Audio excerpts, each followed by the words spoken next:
Hey guys, welcome back to the channel. My name is Christian Evanko, and today we're going to be reviewing Green Day's American Idiot. Alright guys, so let's get into it. That's right, today we're reviewing, as I'm sure you've already guessed, Green Day's American Idiot. And before we jump into the track-by-track breakdown, I just kind of want to share what this album means to me. This CD in my hand right now is actually the first CD I ever bought back when I was 10, 11 years old, just first getting into music. It completely inspired me. It just fed my passion for not only rock and roll, but like punk and alternative and just being a guitar player and a songwriter. I mean, we're going to break down the songwriting in this album a little later on in the track by track, but if I never heard this record, I may not have went on to gotten 2 recording contracts, to touring professionally, to even picking up my first guitar. This album has brought me so much happiness, so much knowledge, and so much joy throughout the years, and I cannot wait to share this album review with you. So without further ado, let's dive into the track by track on Green Day's American Idiot. So track 1, American Idiot. The title track of the album immediately kicks in with a bang. You have this beautifully distorted and EQ'd guitar that is almost swept to a way where it feels muffled and almost concealed before it just kicks right in with the full band. This song perfectly embodies the tension of the times. It's no shocker that Green Day is a very politically charged band. We're not going to dive into the politics on this record. I just want to appreciate the music, but I am just so thankful that Green Day was able to channel their anger and energy of what was happening at the time into such a great album. This song is a gut punch from start to finish. It is absolutely perfect, high-flying Green Day. This is the song, I mean, of course, as for most of us, that I think hooks you. When you turn the album on, you're just punched in the face by this intense punk record, and it's just, you know, non-stop throwing paint at the wall, and it's just all sticking to the very end. So yeah, American Idiot is not only the first track on this record, but one of my favorites, and an incredible way to start such an iconic album. Jesus of Suburbia, track 2, the rock opera that the 11-year-old me has just listened to more times than I can count. It's such a beautiful song. I mean, it just encapsulates, I think, the struggle and the fight that goes into the American dream. You know, some lyrics that come to mind are, "I'm the son of rage and love."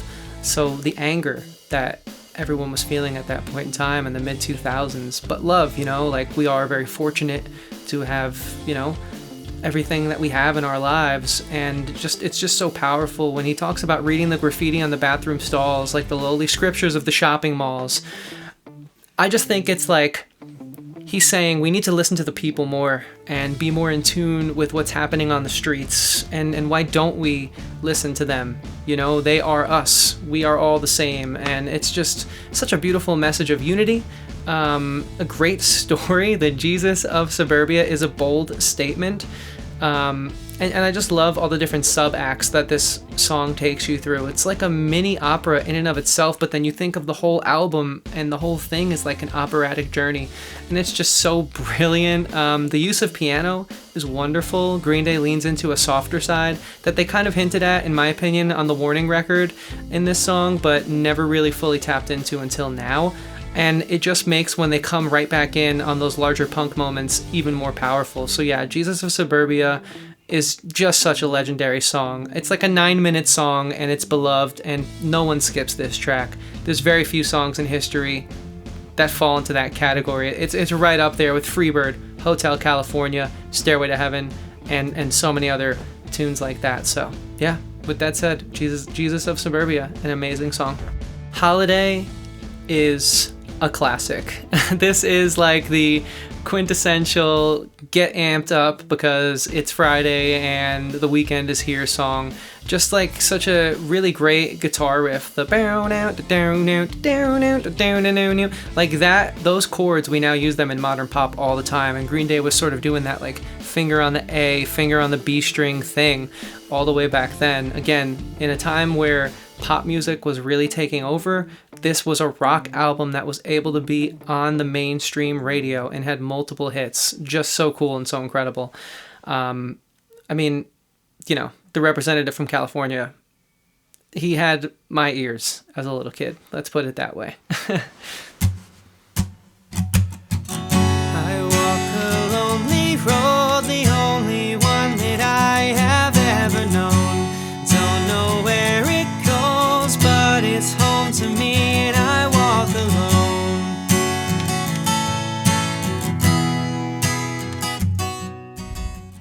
Oh, the big track here, Boulevard of Broken Dreams. As you guys just saw a few minutes prior, my cover, if you want to see the full thing, just click the card right up here. Right up here? Right up here. Click the card somewhere on the screen to watch my full cover. I hope you guys liked my version of one of my favorite songs off this album. This song I'm going to have to give you a little bit of a personal history with.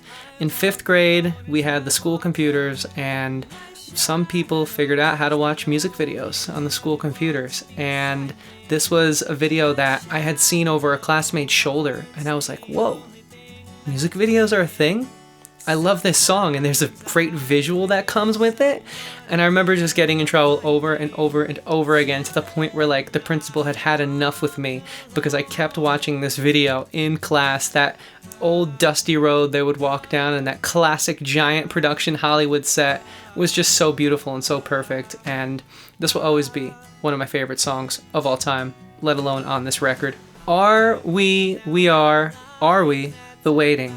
Are We the Waiting? Great song. This song is absolutely the breaking point this album needs. It comes in about halfway through. It's just this giant booming and like echoing like soft track, but the drums are so huge and it's doing so little but taking up so much space, and it's the group chorus. So you really feel like the Dark Night of the Soul. Like if this was a 3-act movie, I consider this like the middle to end of Act 2, where like the character's in his lowest moment. You know, he is the waiting. Can he make it out? Will he survive? This song embodies so much emotion right before we get to the final climax of the record. Are We the Waiting is a beautiful way to break up the pace on this record, and it's absolutely one of my favorite songs. St. Jimmy. St. Jimmy is a powerful punk track. From start to finish, this song has no stop. It is all full send, as the kids say. Just an aggressive, anthemic punk tune that just compiles all of the angst and anger and aggression that this album culminates into a beautiful pointed head that just booms right through you, through your speakers, into your ears, and into your heart too as time goes on. So yeah, I mean, not much to be said about a quicker punk song, more than just, I love this track. It's one of my all-time favorites, and yeah, put it on in the gym. Take away the sensation inside. Bittersweet migraine in my head. It's like a throbbing toothache of the mind, and I can't take this feeling anymore. Give Me Novacaine is another much-needed break amongst all of the intense punk chaos that this record brings. If you guys liked the video you just saw, the full cover of Give Me Novacaine is up on my channel right now. Just click the card right above here to watch the full cover. I love this tune. I think it's just so beautiful and somber. It's just a nice lullaby tune that just soothes the soul, and just like Novacaine does, it soothes you, it calms you before things ramp up again, you know? And that's totally the whole point of this track. It's as haunting as it is brilliant, and it's one of my favorites. She's a rebel, she's a saint. What a great song. Kind of like back to the St. Jimmy energy, a high-flying punk track that just punches and punches you from start to finish. I love the lyric, the dawning of mankind. It's so powerful, so strong. I love, like, when I look up the chorus of this record, it's like C, D, G, E. How many different ways can we use them? And they just use basically everything any musician has in their toolkit, just to such a level of expertise, to a level of mastery that I think really separates them and makes them the iconic band that they are. So She's a Rebel, another amazing high-flying punk song on this great punk rock classic. Extraordinary Girl. Yeah, what an amazing track. Extraordinary Girl, I'm not really too sure, aside from the fact that I know I love this tune. It is just a relaxing, kind of like reprieve, I guess, before we get to some of the more sadder material, and then the finale of this album. But it's some would say one of the more forgettable tracks, but again, this is a no-skip record, and Extraordinary Girl is definitely a song that I never skip, even when it comes on in a random shuffle. I love this tune, and I hope you guys enjoy it as well. Letterbomb. Oh yeah. Now we're talking deep cuts. What an awesome tune.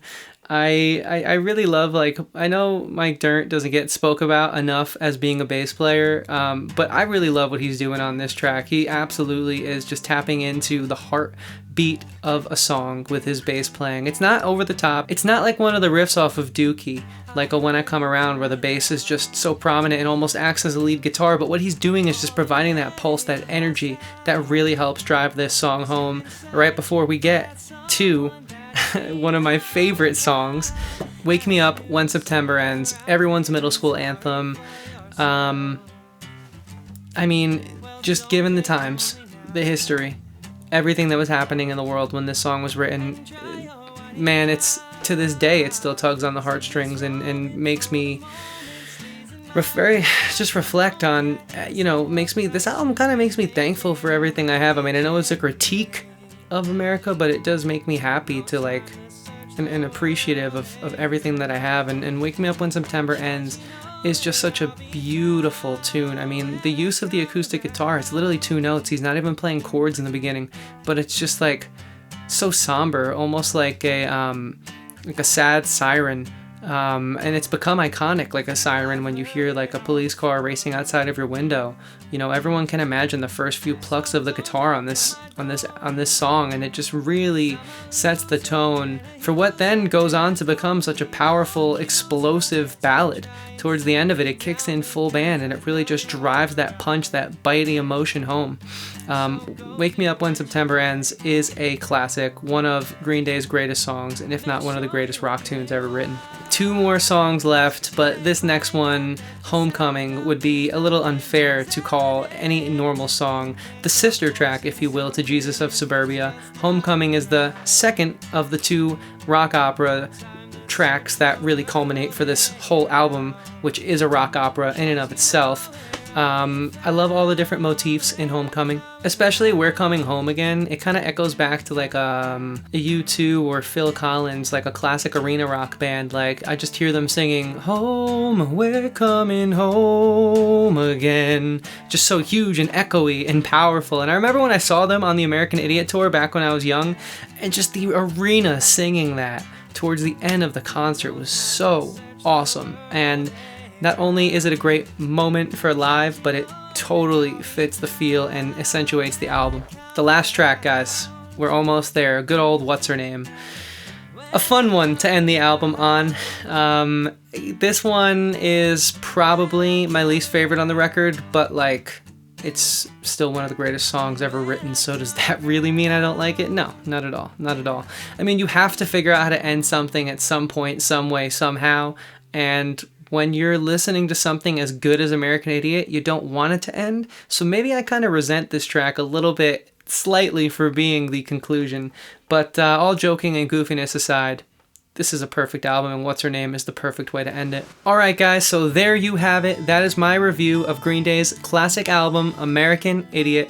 If you guys want to see more Green Day covers, well, I covered Boulevard of Broken Dreams and Give Me Novacaine from this record, which you can find right here on my channel. I also have a cover of Green Day's classic tune, Good Riddance, Time of Your Life, as well as other Green Day songs coming down the line. So if you guys want to hear more covers from me, you can click one of these videos on screen right now. My name's Christian Evanko. I post videos every Thursday. I post shorts every day. Please be sure to like, comment, subscribe, and share this video with a friend. I want to thank again my good friend Michael Kudo for helping me do the cam opping, lighting, and just basically being an awesome second hand to have here on set. And I want to thank all of you guys for watching. Let me know what album you'd like me to review next. My rock and roll and classic rock and punk are kind of my bag, so send your suggestions my way. This has been an absolute pleasure, and I will see you guys in the next one. But until then, have a good day.